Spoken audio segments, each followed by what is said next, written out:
ಯೋಜನೆಯ ಮೂಲಕ ಎಂಥ ಒಂದು ಪರಿವರ್ತನೆಯನ್ನು ಆರ್ಥಿಕವಾಗಿ ಸಾಮಾಜಿಕವಾಗಿ ಅಭಿವೃದ್ಧಿಯನ್ನು ಹೊಂದಿದ್ದಾರೆ ಎನ್ನುವುದನ್ನು ನಾವೆಲ್ಲ ಗಮನಿಸಿದ್ದೇವೆ. ಇಡೀ ರಾಜ್ಯಕ್ಕೆ ಗೊತ್ತಿರತಕ್ಕಂಥದ್ದು.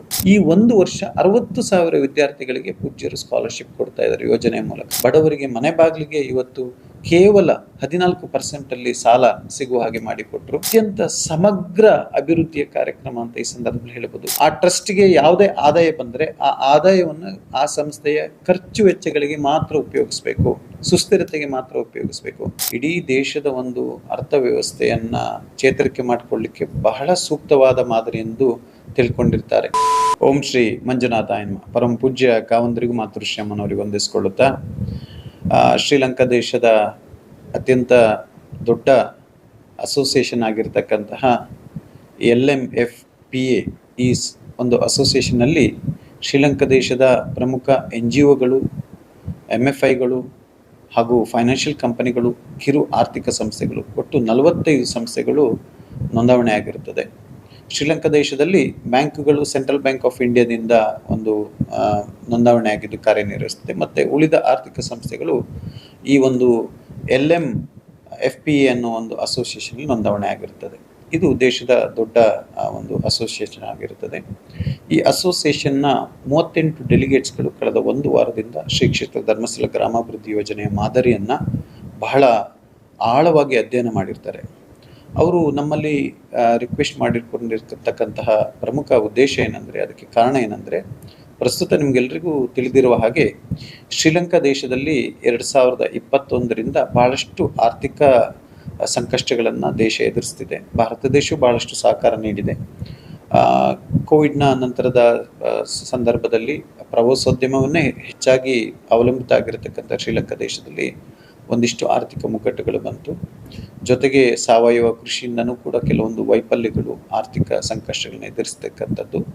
ಆ ದೇಶ ಪುಟ್ಟವಾಗಿದ್ದರೂ ಕೂಡ ಆರ್ಥಿಕ ಸಂಕಷ್ಟವನ್ನು ಸುಭದ್ರವಾಗಿ ಸಮರ್ಥವಾಗಿ ಎದುರಿಸುವ ಒಂದು ಸಾಮರ್ಥ್ಯವನ್ನು ಹೊಂದದೇ ಇರತಕ್ಕಂಥದ್ದನ್ನು ನಾವೆಲ್ಲ ಗಮನಿಸಿದ್ದೇವೆ. ಬಟ್ ಪ್ರಸ್ತುತ ಆ ದೇಶ ಒಂದಿಷ್ಟು ಚೇತರಿಕೆಯನ್ನು ಕಂಡುಕೊಂಡು ಉತ್ತಮ ಒಂದು ದಾರಿಯಲ್ಲಿ ಸಾಗ್ತದೆ. ಈ ಸಂದರ್ಭದಲ್ಲಿ ಅಲ್ಲಿರ್ತಕ್ಕಂತಹ ಕೆಲವು ವಿಶ್ಲೇಷಕರು, ಆರ್ಥಿಕ ತಜ್ಞರು, ಹಣಕಾಸಿನ ವಿಚಾರದಲ್ಲಿ, ಅರ್ಥಶಾಸ್ತ್ರದಲ್ಲಿ ಪರಿಣಿತಿಯನ್ನು ಹೊಂದಿರತಕ್ಕಂಥವರು ಅನೇಕ ಕಡೆಗಳಲ್ಲಿರ್ತಕ್ಕಂತಹ ಕೆಲವು ಮಾದರಿಗಳನ್ನ ಅಧ್ಯಯನ ಮಾಡಿರ್ತಾರೆ. ಕೊನೆಗೆ ಅವರು ತಿಳ್ಕೊಂಡಿರ್ತಕ್ಕಂಥದ್ದು ಭಾರತ ದೇಶದ ಶ್ರೀ ಕ್ಷೇತ್ರ ಧರ್ಮಸ್ಥಳ ಗ್ರಾಮಾಭಿವೃದ್ಧಿ ಯೋಜನೆಯ ಒಂದು ಸ್ವಸಹಾಯ ಸಂಘಗಳ ಮಾದರಿ, ಬ್ಯಾಂಕಿಂಗ್ ಕರೆಸ್ಪಾಂಡೆನ್ಸ್ನಲ್ಲಿ ನಡೀತಕ್ಕಂಥ ಮಾದರಿ ಇಡೀ ದೇಶದ ಒಂದು ಅರ್ಥವ್ಯವಸ್ಥೆಯನ್ನು ಚೇತರಿಕೆ ಮಾಡಿಕೊಳ್ಳಿಕ್ಕೆ ಬಹಳ ಸೂಕ್ತವಾದ ಮಾದರಿ ಎಂದು ತಿಳ್ಕೊಂಡಿರ್ತಾರೆ. ಪೂಜ್ಯ ವೀರೇಂದ್ರ ಹೆಗ್ಗಡೆಯವರು 1982ರಲ್ಲಿ ಈ ಮಾದರಿಯನ್ನು, ಗ್ರಾಮಾಭಿವೃದ್ಧಿ ಯೋಜನೆ ಪ್ರಾರಂಭಿಸಿರ್ತಕ್ಕಂಥದ್ದು ಕೇವಲ ಬಡವರ, ಮಹಿಳೆಯರ, ಗ್ರಾಮೀಣ ಪ್ರದೇಶ ರೈತರ ಸಬಲೀಕರಣಕ್ಕಾಗಿ. ಅಂತಹ ಒಂದು ಸಂಕಷ್ಟದಲ್ಲಿ ಇವತ್ತು ಆ ಒಂದು ಯೋಜನೆಯ ಮೂಲಕ ಎಂಥ ಒಂದು ಪರಿವರ್ತನೆಯನ್ನು ಆರ್ಥಿಕವಾಗಿ ಸಾಮಾಜಿಕವಾಗಿ ಅಭಿವೃದ್ಧಿಯನ್ನು ಹೊಂದಿದ್ದಾರೆ ಎನ್ನುವುದನ್ನು ನಾವೆಲ್ಲ ಗಮನಿಸಿದ್ದೇವೆ. ಇಡೀ ರಾಜ್ಯಕ್ಕೆ ಗೊತ್ತಿರತಕ್ಕಂಥದ್ದು. ಬಹುಶಃ ಶ್ರೀಲಂಕಾದಲ್ಲೂ ಇರತಕ್ಕಂಥ ಆರ್ಥಿಕ ಸಂಕಷ್ಟಗಳಿಗೆ, ಸಾಮಾಜಿಕ ಸಮಸ್ಯೆಗಳಿಗೆ ಈ ಮಾದರಿ ಪರಿಹಾರ ಆಗುತ್ತೆ ಅನ್ನೋ ಒಂದು ಮಹತ್ತರ ಆಶಯ ಉದ್ದೇಶದಿಂದ ಇಡೀ ಲಂಕಾದ ಪ್ರಮುಖ ಸಂಸ್ಥೆಗಳ ಡೆಲಿಗೇಟ್ಸ್ ಬಂದು ಅಧ್ಯಯನ ಮಾಡಿರ್ತಾರೆ. ಪೂಜ್ಯರಿಗೆ ಒಂದು ಬೇಡಿಕೆಯನ್ನು ಕೂಡ ಸಲ್ಲಿಸಿದ್ದಾರೆ. ನಿಮ್ಮ ಈ ಮಾಡೆಲನ್ನು ಅಲ್ಲಿಗೆ ಅನುಷ್ಠಾನ ಮಾಡಬೇಕು, ಸಹಕಾರ ಕೊಡಬೇಕು. ಅವರು ಮುಂದೆ ಸರ್ಕಾರದಲ್ಲೂ ಕೂಡ ಈ ವಿಷಯವನ್ನು ಪ್ರಸ್ತಾಪನೆ ಮಾಡಿ ಸರ್ಕಾರದ ಗಮನಕ್ಕೂ ತರಲಿಕ್ಕಿದ್ದಾರೆ ಎಂದು ತಿಳಿಸಿರ್ತಾರೆ. ಮುಖ್ಯವಾಗಿ ಗ್ರಾಮಾಭಿವೃದ್ಧಿ ಯೋಜನೆ ಮಾಡೆಲ್ನಲ್ಲಿ ಎಲ್ರಿಗೂ ತಿಳಿದಿರುವ ಹಾಗೆ ಇದೊಂದು banking business correspondent model. Banking business correspondent ಮಾಡೆಲ್ನಲ್ಲಿ ಸ್ವಸಹಾಯ ಸಂಘಗಳನ್ನ ಯೋಜನೆ ರಚಿಸಿ ಅವುಗಳಿಗೆ ಶಿಸ್ತುಬದ್ಧ ಆರ್ಥಿಕ ತರಬೇತಿಯನ್ನು ನೀಡಿ ಅವುಗಳನ್ನ ಬ್ಯಾಂಕಿಗೆ ಜೋಡಣೆ ಮಾಡುವಂಥದ್ದು. ಜೋಡಣೆ ಮಾಡಿದ ನಂತರ ಬ್ಯಾಂಕ್ ನೇರವಾಗಿ ಸ್ವಸಹಾಯ ಸಂಘಗಳಿಗೆ ಸಾಲವನ್ನು ಕೊಡುತ್ತೆ. ಅದನ್ನು ಸದಸ್ಯರು ಉಪಯೋಗಿಸ್ಕೊಳ್ತಕ್ಕಂಥ ಒಂದು ಬಹಳ ಅತ್ಯುತ್ತಮವಾದ ವ್ಯವಸ್ಥೆ. ಯಾವುದೇ ಬ್ಯಾಂಕಿನಲ್ಲಿ ಸಾಲವನ್ನು ಜನರು ಯಾಕೆ ಪಡಿಬೇಕಂತ ಬಹಳಷ್ಟು ಶ್ರಮ ಪಡ್ತಾರೆ ಅಂದರೆ, ಕಡಿಮೆ ಬಡ್ಡಿ ದರದಲ್ಲಿ ಬ್ಯಾಂಕಲ್ಲಿ ಸಾಲವು ಸಿಗುತ್ತೆ. ಇಲ್ಲಾಂದರೆ ಹೊರಗಿನ ಲೇವಾದೇವಿ ಬೇರೆ ವ್ಯವಸ್ಥೆಯಲ್ಲಿ ಅತಿ ಹೆಚ್ಚು ಬಡ್ಡಿಯನ್ನು ಕೊಡಬೇಕಾಗತ್ತೆ. ಆದರೆ ಬ್ಯಾಂಕಲ್ಲಿ ಸಾಲವನ್ನು ಪಡಿಬೇಕಂದ್ರೆ ಅನೇಕ ಆಸ್ತಿಗಳನ್ನು ಇಡಬೇಕು, ದಾಖಲೆಗಳನ್ನು ಇಡಬೇಕು, IT ರಿಟರ್ನ್ ಇದನ್ನೆಲ್ಲ ಕೊಡಬೇಕು. ಬಡವರಲ್ಲಿ ಅದು ಸಾಮಾನ್ಯವಾಗಿ ಇರೋದಿಲ್ಲ. ಹಾಗಾಗಿ ಕಡಿಮೆ ಬಡ್ಡಿ ದರದ ಬ್ಯಾಂಕ್ ಸಾಲದಿಂದ ವಂಚಿತರಾಗ್ತಾರೆ. ಈ ರೀತಿ ಬಡವರು ಕಡಿಮೆ ಬಡ್ಡಿ ದರದ ಸಾಲದಿಂದ ವಂಚಿತರಾಗಬಾರ್ದು. ಯಾಕಂದರೆ ಕಡಿಮೆ ಬಡ್ಡಿ ದರದಲ್ಲಿ ಬಡವರಿಗೆ ಸಾಲ ಸಿಕ್ಕಿದ್ರೆ ಅವರು ಆ ಒಂದು ಕಡಿಮೆ ಬಡ್ಡಿ ದರದ ಸಾಲದಿಂದ ಅನೇಕ ಆರ್ಥಿಕ ಚಟುವಟಿಕೆಗಳನ್ನ ಅವರು ಕೈಗೊಂಡು ಖಂಡಿತವಾಗಿಯೂ ಲಾಭವನ್ನು ಗಳಿಸಿ ಸುಲಭವಾಗಿ ಸಾಲವನ್ನು ಕಟ್ಟಬಹುದು. ಆಗ್ಬೋದು, ಅವರ ಜೀವನದಲ್ಲೂ ಅವರು ಆರ್ಥಿಕವಾಗಿ ಅಭಿವೃದ್ಧಿಯನ್ನು ಹೊಂದಲಿಕ್ಕೆ ಸಾಧ್ಯ ಅನ್ನುವ ಒಂದು ಸತ್ಯವನ್ನು ಕಂಡುಕೊಂಡ ಪೂಜ್ಯರು ಅಂತಿಮವಾಗಿ ತಾನೇ ಬ್ಯಾಂಕ್ಗಳಿಗೆ ಗ್ಯಾರಂಟಿ ನಿಂತು ಗ್ರಾಮಾಭಿವೃದ್ಧಿ ಯೋಜನೆಯ ಸಂಸ್ಥೆಯ ಮೂಲಕ ಬಡವರಿಗೆ ಮನೆ ಬಾಗಿಲಿಗೆ ಇವತ್ತು ಕೇವಲ 14% ಸಾಲ ಸಿಗುವ ಹಾಗೆ ಮಾಡಿಕೊಟ್ರು. ಇದು ಒಂದು ಆರ್ಥಿಕ ಸಬಲೀಕರಣದ ಒಂದು ವ್ಯವಸ್ಥೆ ಆದರೆ ಸಾಮಾಜಿಕವಾಗಿ ಯೋಜನೆ ಅನೇಕ ಕಾರ್ಯಕ್ರಮಗಳನ್ನು ನಡೆಸಿಕೊಡುತ್ತದೆ. ಇವತ್ತು ಪೂಜ್ಯರು ಇಂಥ ಸಂಸ್ಥೆ ಮೂಲಕ ಬ್ಯಾಂಕಿಗೆ ಗ್ಯಾರಂಟಿ ನಿಂತಿರೋದ್ರಿಂದ ಬ್ಯಾಂಕ್ಗಳು ಈ ಬಡವರಿಂದ ಸ್ವಸಹಾಯ ಸಂಘದ ಮೂಲಕ ಯಾವುದೇ ಆಸ್ತಿಯನ್ನು ಸೆಕ್ಯೂರಿಟಿಯನ್ನು ತೆಗೆದುಕೊಳ್ಳದೆ, ದಾಖಲಾತಿ ತೆಗೆದುಕೊಳ್ಳದೆ, ವೈಯಕ್ತಿಕ ಗ್ಯಾರಂಟಿ ಏನು ತೆಗೆದುಕೊಳ್ಳದೆ, ಅವ್ರದ್ದು IT ರಿಟರ್ನ್ ಆದಾಯವನ್ನು ಕೇಳದೆ ಒಂದು ಸಂಘಕ್ಕೆ ಗರಿಷ್ಠ 25 ಲಕ್ಷದವರೆಗೆ ಸಾಲ ಸಿಗ್ತಾ ಇದೆ. ಒಬ್ಬ ಸದಸ್ಯನಿಗೆ 3 ಲಕ್ಷದವರೆಗೆ ಯಾವುದೇ ದಾಖಲೆಗಳಿಲ್ಲದೆ, ಆಸ್ತಿ ಅಡಮಾನ ಇಲ್ಲದೆ ಮನೆ ಬಾಗಿಲಿಗೆ ಅವರಿಗೆ ಬ್ಯಾಂಕಿನ ಸಾಲ ಸಿಗ್ತದೆ. ಸುಮಾರು 12,700 ಗ್ರಾಹಕ ಸೇವಾ ಕೇಂದ್ರಗಳು ಗ್ರಾಮೀಣ ಮಟ್ಟದಲ್ಲಿ ಸೇವೆ ಸಲ್ಲಿಸ್ತದೆ. ಅದು ಬ್ಯಾಂಕಿನ ಸೇವೆಗಳು ನೀಡತಕ್ಕಂಥ ವ್ಯವಸ್ಥೆಗಳು. ಇಲ್ಲಿ ಗ್ರಾಮಾಭಿವೃದ್ಧಿ ಯೋಜನೆ SKDDP ಯಾವುದೇ ಸಾಲವನ್ನು ಕೊಡೋದಿಲ್ಲ, ಯಾವುದೇ ಬಡ್ಡಿಯನ್ನು ವಸೂಲಿ ಮಾಡೋದಿಲ್ಲ. ಸಾಲವನ್ನು ಕೊಡ್ತಕ್ಕಂಥದ್ದು ಬ್ಯಾಂಕಿನ ಕರೆಸ್ಪಾಂಡೆಂಟ್, ಬ್ಯಾಂಕಿನ ಸೇವೆಯ ಒಂದು ಮುಂದುವರೆದ ಭಾಗವಾಗಿ ಗ್ರಾಮಾಭಿವೃದ್ಧಿ ಯೋಜನೆಯಲ್ಲಿ ಈ ಸೇವೆಯನ್ನು ಸಲ್ಲಿಸ್ತಾ ಇದೆ. RBIನ ಸುತ್ತೋಲೆಯ ಪ್ರಕಾರ ಬ್ಯಾಂಕ್ಗಳು ನಾನ್ ಇಂಡಿವಿಜುವಲ್ ಬೇಸಿಸ್ನಲ್ಲಿ ಟ್ರಸ್ಟ್ಗಳನ್ನು ಕೂಡ BCಯಾಗಿ ನೇಮಕಾತಿ ಮಾಡ್ಕೊಳ್ಬೋದು ಅಂತ ತಿಳಿಸಿರ್ತದೆ. ಆ ಮೂಲಕ ಬ್ಯಾಂಕ್ಗಳು ನಮ್ಮ ನೇಮಕಾತಿ ಮಾಡಿರ್ತವೆ. ನಮ್ಮ ಮತ್ತು ಬ್ಯಾಂಕಿನ ನಡುವೆ ಮೆಮೊರಂಡಮ್ ಆಫ್ ಅಂಡರ್ಸ್ಟ್ಯಾಂಡಿಂಗ್ MOU ಇರುತ್ತದೆ. ಅದರ ಪ್ರಕಾರ ನಾವು ಸೇವೆಯನ್ನು ಸಲ್ಲಿಸ್ತಾ ಇದ್ದೇವೆ. ಇನ್ನೊಂದು ಬಹಳ ಮುಖ್ಯವಾಗಿ ತಿಳ್ಕೊಳ್ಬೇಕಾಗಿರ್ತಕ್ಕಂಥದ್ದು, ಶ್ರೀ ಕ್ಷೇತ್ರ ಧರ್ಮಸ್ಥಳ ಗ್ರಾಮಾಭಿವೃದ್ಧಿ ಯೋಜನೆ ಒಂದು ಚಾರಿಟೇಬಲ್ ಟ್ರಸ್ಟ್ ಆಗಿ ಪೂಜ್ಯರು ನೋಂದಾಯಿಸಿದ್ದಾರೆ. ಯಾವ ಸಂಸ್ಥೆ ಚಾರಿಟೇಬಲ್ ಟ್ರಸ್ಟ್ ಆಗಿ ನೋಂದಾಯಿತ ಆಗುತ್ತೋ ಆ ಟ್ರಸ್ಟ್ಗೆ ಯಾವುದೇ ಆದಾಯ ಬಂದರೆ ಆ ಆದಾಯವನ್ನು ಆ ಸಂಸ್ಥೆಯ ಖರ್ಚು ವೆಚ್ಚಗಳಿಗೆ ಮಾತ್ರ ಉಪಯೋಗಿಸಬೇಕು, ಸುಸ್ಥಿರತೆಗೆ ಮಾತ್ರ ಉಪಯೋಗಿಸಬೇಕು. ಆ ರೀತಿ ಉಪಯೋಗಿಸ್ಕೊಂಡು ಏನಾದರೂ ಮಿಗತೆ ಉಳಿದ್ರೆ, ಏನಾದರೂ ಹೆಚ್ಚುವರಿ ಉಳಿದ್ರೆ ಅದು ಯಾವುದೇ ಕಾರಣಕ್ಕೂ ಸಂಸ್ಥೆಯನ್ನು ಸ್ಥಾಪಿಸಿದ ಅಧ್ಯಕ್ಷರಿಗಾಗಲಿ ಟ್ರಸ್ಟಿಗಳಿಗಾಗಿ ಹೋಗಲಿಕ್ಕೆ ಇಲ್ಲ. ಅದು ಕಠಿಣ ಕಾಯ್ದೆ. ಬದಲಾಗಿ ಅದು ಸಮಾಜಕ್ಕೆ ಹೋಗಬೇಕು.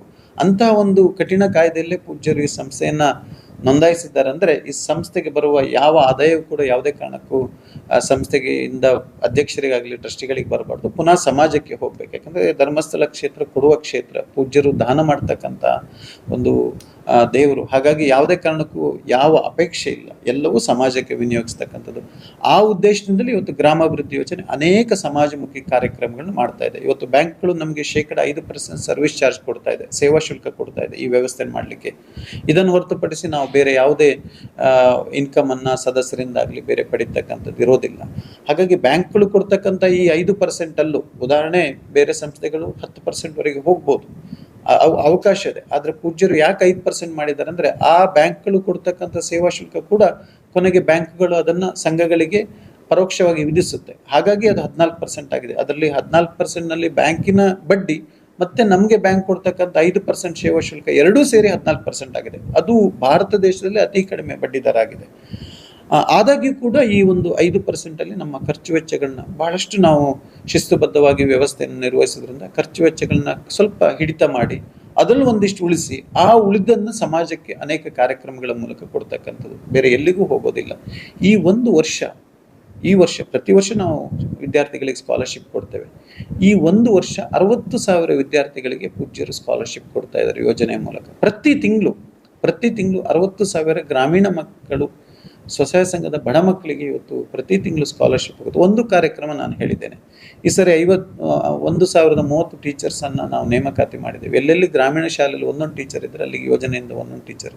ಈ ಸರಿ 44,500 ಈ ಸರಿ ಬೆಂಚ್ ಡೆಸ್ಕ್ಗಳನ್ನ ಶಾಲೆಗಳಿಗೆ ನೀಡ್ತಾ ಇದ್ದೇವೆ. ಇಲ್ಲಿವರೆಗೂ ಒಂದು 75,000 ಬೆಂಚ್ ಡೆಸ್ಕ್ಗಳು ನೀಡಿದ್ದೇವೆ. ಶಿಕ್ಷಣದ ಒಂದು ಪ್ರೋಗ್ರಾಮನ್ನು ನಾವು ಹೇಳಿದ್ವಿ. ಈ ರೀತಿ 10 ಕಾರ್ಯಕ್ರಮಗಳು ಯೋಜನೆಯಿಂದ.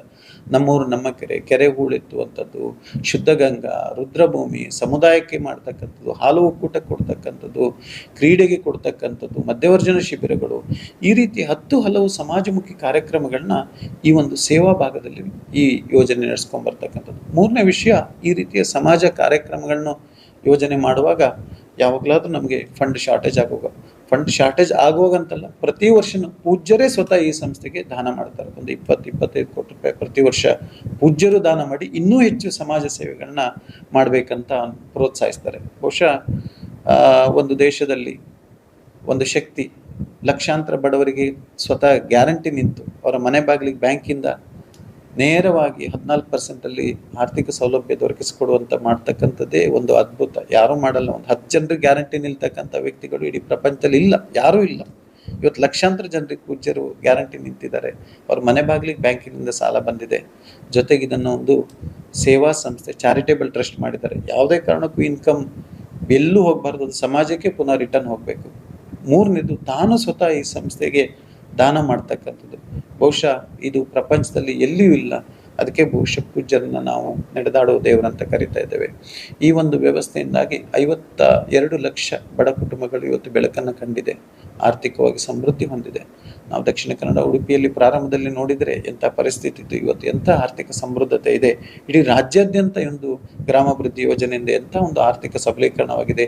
ಜನರಲ್ಲಿ ಎಂಥ ಒಂದು ಶಿಸ್ತುಬದ್ಧವಾದ ಜೀವನ ಬಂದಿದೆ, ಅರಿವು ಬಂದಿದೆ, ತಿಳುವಳಿಕೆ ಬಂದಿದೆ. ಸಾಮಾಜಿಕವಾಗಿ ಅವ್ರು ಮುಂದುವರೆದಿದ್ರೆ, ಜೀವನ ಶೈಲಿಯಲ್ಲಿ ಮುಂದುವರೆದಿದ್ರೆ, ಇವತ್ತು ನನ್ನ ಗ್ರಾಮೀಣ ಮಾತೆಯರು, ಸ್ವಸಹಾಯ ಸಂಘದ ಸದಸ್ಯರು, ಮಹಿಳೆಯರು ಎಷ್ಟು ಚೆನ್ನಾಗಿ ಒಂದು ಸಭೆಯಲ್ಲಿ ಮಾತಾಡ್ತಾರೆ, ತಿಳುವಳಿಕೆಯನ್ನು ಹೊಂದಿದ್ದಾರೆ, ಆರೋಗ್ಯದ ಬಗ್ಗೆ ಅವರು ಜಾಗೃತಿಯನ್ನು ವಹಿಸ್ತಾರೆ, ತಮ್ಮ ಮಕ್ಕಳಿಗೆ ಶಿಕ್ಷಣವನ್ನು ಕೊಡ್ತಾರೆ. ಇದು ಒಂದು ರೀತಿಯಲ್ಲಿ ಹೇಳಬೇಕಂದ್ರೆ ಅತ್ಯಂತ ಸಮಗ್ರ ಅಭಿವೃದ್ಧಿಯ ಕಾರ್ಯಕ್ರಮ ಅಂತ ಈ ಸಂದರ್ಭದಲ್ಲಿ ಹೇಳ್ಬೋದು. ಈ ಸಮಗ್ರ ಅಭಿವೃದ್ಧಿಯನ್ನು ಶ್ರೀಲಂಕಾ ದೇಶದಲ್ಲೂ ಕಾಣಬೇಕನ್ನೋ ಅಭಿಲಾಷೆಯಿಂದ ನಮ್ಮಲ್ಲಿ ಬೇಡಿಕೆಯನ್ನು ಇಟ್ಟಿದ್ದಾರೆ. ಮುಂದೆ ಅವುಗಳಿಗೆ ಸರಿಯಾದ ರೀತಿಯಲ್ಲಿ ನಾವು ಕ್ರಮಗಳನ್ನ ಕೈಗೊಂಡು ಇದರ ಬಗ್ಗೆ ಪ್ರಯತ್ನಿಸ್ತೇವೆ. ನಮ್ಮಲ್ಲಿ ಅವರು ಇವತ್ತು ರಿಕ್ವೆಸ್ಟ್ ಅನ್ನು ಮಾಡಿ ಹೋಗಿದ್ದಾರೆ, ಹಾಗೂ ಅಲ್ಲಿ ಸರ್ಕಾರಕ್ಕೂ ಅವರು ಅಪ್ರೋಚ್ ಮಾಡ್ತಾರೆ. ನಂತರ ಅಲ್ಲಿಯ ಬೆಳವಣಿಗೆಗಳನ್ನ ಗಮನಿಸಿಕೊಂಡು ಇವತ್ತು ನಮ್ಮ ಸಂಸ್ಥೆ ಒಂದು ಕೊಲಾಬರೇಷನ್ ಸಿಸ್ಟಮ್ಗೆ, ಅಂದರೆ ಇನ್ನೊಂದು ಸಂಸ್ಥೆಗೆ ಈ ಒಂದು ಮಾದರಿಯನ್ನು ಕೊಡಲಿಕ್ಕೆ ಬಹಳ ಶಕ್ತವಾಗಿದೆ. ನಮ್ಮ ದೇಶದ ಪ್ರಮುಖ ಸಂಸ್ಥೆ ನಬಾರ್ಡ್, ಗ್ರಾಮೀಣ ಕೃಷಿ ಮತ್ತು ಮಹಿಳಾ ಸ್ವಸಹಾಯ ಸಂಘವನ್ನು ನಿರ್ದೇಶಿಸ್ತಕ್ಕಂಥ ಒಂದು ಸಂಸ್ಥೆ ನಬಾರ್ಡ್, RBIನ ಒಂದು ಅಂಗಸಂಸ್ಥೆ. ನಬಾರ್ಡು ಕೂಡ ನಮ್ಮ ಯೋಜನೆಯನ್ನು ಬಹಳ ಆಳವಾಗಿ ಅಧ್ಯಯನ ಮಾಡಿ ಭಾರತ ಸರ್ಕಾರಕ್ಕೆ ಇದನ್ನು ರೆಕಮೆಂಡ್ ಮಾಡ್ತಾ ಇದೆ. ಬೇರೆ ರಾಜ್ಯದಲ್ಲಿ ಈ ಗ್ರಾಮಾಭಿವೃದ್ಧಿ ಯೋಜನೆಯ ಮಾದರಿಯನ್ನು ಅನುಷ್ಠಾನ ಮಾಡಿದರೆ ಖಂಡಿತ ಆರ್ಥಿಕವಾಗಿ ಅಭಿವೃದ್ಧಿ ಆಗಲಿಕ್ಕೆ ಸಾಧ್ಯ. ನಬಾರ್ಡ್ನ ಚೇರ್ಮನ್ ನವೆಂಬರಲ್ಲಿ ಧರ್ಮಸ್ಥಳಕ್ಕೆ ಬಂದಿದ್ದರು. ಆ ದಿನ ವಿತ್ತ ಸಚಿವರಾದ ಗೌರವಾನ್ವಿತ ನಿರ್ಮಲಾ ಸೀತಾರಾಮನ್ ಮೇಡಮ್ ಇದ್ದರು. ಅವರ ಎದುರುಗಡೆನೆ ಅವರು ಅದನ್ನು ಪ್ರಸ್ತಾವನೆ ಮಾಡಿದರು, ಈ ಮಾದರಿಯನ್ನು ದೇಶಕ್ಕೆ ವಿಸ್ತರಿಸಬೇಕನ್ನುವಂಥದ್ದು. ಹಾಗಾಗಿ ಈ ಸಂಸ್ಥೆ ಈ ಮಾದರಿಯನ್ನು ಇನ್ನೊಂದು ಕಡೆ ವಿಸ್ತರಿಸಲಿಕ್ಕೆ ಬೇಕಾಗುವಂತಹ ಎಲ್ಲ ಸಹಕಾರವನ್ನು ಕೊಡುವಂಥ ಶಕ್ತಿಯನ್ನು ಹೊಂದಿದೆ. ಪೂಜ್ಯರ ಮಾರ್ಗದರ್ಶನದಲ್ಲಿ ಈ ಸಂಸ್ಥೆಯ ಒಂದು ಪಾರದರ್ಶಕತೆ ವ್ಯವಸ್ಥೆಗಾಗಿ ಅತ್ಯಂತ ಉತ್ಕೃಷ್ಟವಾದ ತಂತ್ರಜ್ಞಾನವನ್ನು ಹೊಂದಿದ್ದೇವೆ. ನಮ್ಮ ತಂತ್ರಜ್ಞಾನಕ್ಕೆ ಅಂತಾರಾಷ್ಟ್ರೀಯ ಮಾನ್ಯತೆ ಸಿಕ್ಕಿದೆ. ISO 27001 ಒಂದು ಚಾರಿಟೇಬಲ್ ಸಂಸ್ಥೆ ISO 27001 ತನ್ನ ತಂತ್ರಜ್ಞಾನ, ಪಾರದರ್ಶಕತೆ, ಸುರಕ್ಷತೆಗೆ ಪಡ್ಕೊಂಡಿರ್ತಕ್ಕಂಥ ದೇಶದಲ್ಲೇ ಮೊದಲು ಅಂತಹ ಒಂದು ಗುಣಮಟ್ಟದ ವ್ಯವಸ್ಥೆಯನ್ನು ನಾವು ಹೊಂದಿರ್ತೇವೆ. ಇವತ್ತು ನಿಮಗೆ ಬ್ಯಾಂಕಿನ ಒಂದು ಪಾರದರ್ಶಕತೆ, ಸೆಕ್ಯೂರಿಟಿ ನಿಮಗೆ ಗೊತ್ತಿದೆ. ನಮ್ಮ ತಂತ್ರಜ್ಞಾನ, ಬ್ಯಾಂಕಿನ ತಂತ್ರಜ್ಞಾನ ವಿಲೀನ ಆಗಿದೆ ಅಂದರೆ ಎಷ್ಟರ ಮಟ್ಟಿಗೆ ಪಾರದರ್ಶಕತೆ ನಮ್ಮ ಯೋಜನೆ ಪಾಲಿಸ್ತಾ ಇದೆ, ಎಷ್ಟರ ಮಟ್ಟಿಗೆ ತಂತ್ರಜ್ಞಾನ ಸುರಕ್ಷತೆ ನಮ್ಮ ಯೋಜನೆ ಪಾಲಿಸ್ತಿದೆ ಅನ್ನೋದನ್ನು ತಾವು ತಿಳ್ಕೊಳ್ಬೋದು. ಧನ್ಯವಾದಗಳು. ಸತ್ಯ, ಸ್ಪಷ್ಟ, ನೇರ ಸುದ್ದಿಯೊಂದಿಗೆ U+ TV. ಇದು ಹೊಸತನದ ಸಂಕಲನ. ಬೆನಕ ಹಾಸ್ಪಿಟಲ್ ಕಳೆದ 18 ವರ್ಷಗಳಿಂದ ಬೆಳ್ತಂಗಡಿ ತಾಲೂಕಿನಲ್ಲಿ ಉತ್ಕೃಷ್ಟ ಸೇವೆ ಸಲ್ಲಿಸುತ್ತಿರುವ ಉಜಿರೆಯ ಬೆನಕ ಹೆಲ್ತ್ ಸೆಂಟರ್ ನುರಿತ ತಜ್ಞರು ಹಾಗೂ ಅತ್ಯಾಧುನಿಕ ಸವಲತ್ತುಗಳೊಂದಿಗೆ multi speciality hospital. Benaka health centre, main road, Ujire. ಸಂಪರ್ಕಿಸಿ 08256236742.